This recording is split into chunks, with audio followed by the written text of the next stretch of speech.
I'm Chris Mills with surftrainingsuccess.com, surfstrengthcoach.com. I'm here in Sydney, Australia, Momentum for Life. Check it out. If you want some good training, come on in. I have grown a beard. I get some hate. Don't be a hater. Growing out some masculine facial hair. So, core training, a lot of people do it really, really wrong. The core isn't designed to do loads of crunches. It's just really inefficient, can damage the back. Think of the core as this big midsection that is being used to stabilize the spine, but also transfer energy down into the feet or from the feet up.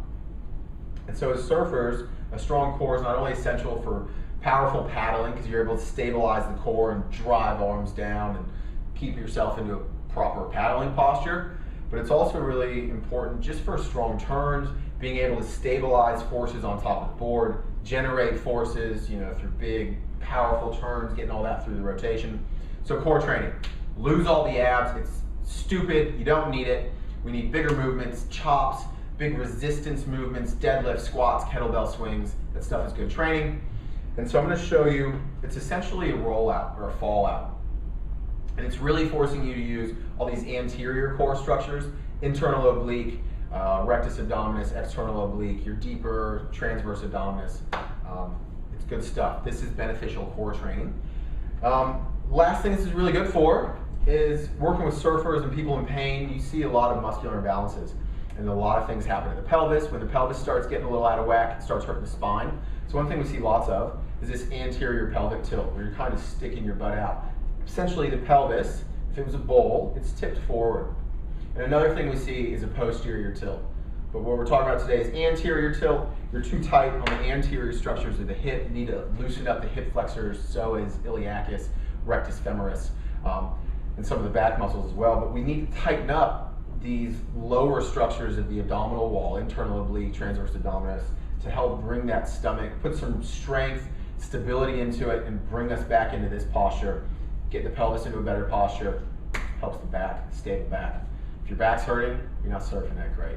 So, a good movement, not only for, getting ripped, looking good with your shirt off kind of thing, but also just really beneficial. Good workout. Fallouts. You can use TRX, you can use these resistance ropes things, Olympic rings is fine. Get yourself into a position where I'm already having to work a little. If I didn't have my abs or whatever you want to call them turned on, I'd be sagging down. So get into a good position, and essentially you're just falling the hands up, get tight,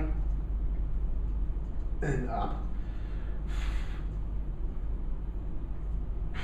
If you need to, you don't need to go out as far. You might just be coming out that far.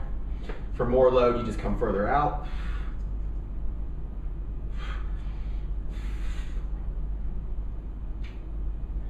You gotta be careful with these. This is a movement. If you're doing it improperly, you can hurt yourself. So make sure you're just slow, clean, controlled movement. Another reason these are good is because you're strengthening the lat in an eccentric position. So eccentric means it's being stretched. A lot of people, due to faulty postures and paddling lots, this lat muscle gets really, really dense and tight and full of adhesions, so it doesn't function properly. So this is strengthening it in an extended posture, a lengthened posture. It's beneficial. So I'll show you another variation of this that you can use with the ball. So you'll hear this referred to as a forward ball roll, or stability ball rollout, loads of names for it. You're essentially training the same thing. Two variations. I'm going to show you kind of the beginner one. Good neutral spine posture. You push the hands forward and the hips forward. So I don't sag, I stay tight, controlled.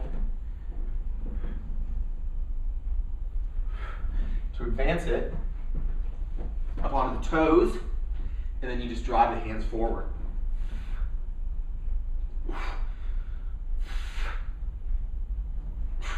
These are tough. So there you go, 2 good, 3 good core exercises. Find which level you're at depending on your equipment. Just use some beneficial core training. It's actually going to carry over to your surfing, carrying over to everyday life.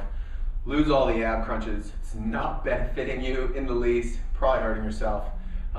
Appreciate the beard, facial hair. kind of missed the Movember thing, so I'm bringing January beard growth.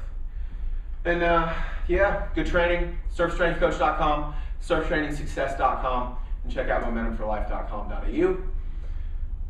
Use some good quality movements. Get strong, surf your ass off, don't get hurt. That's it. See ya.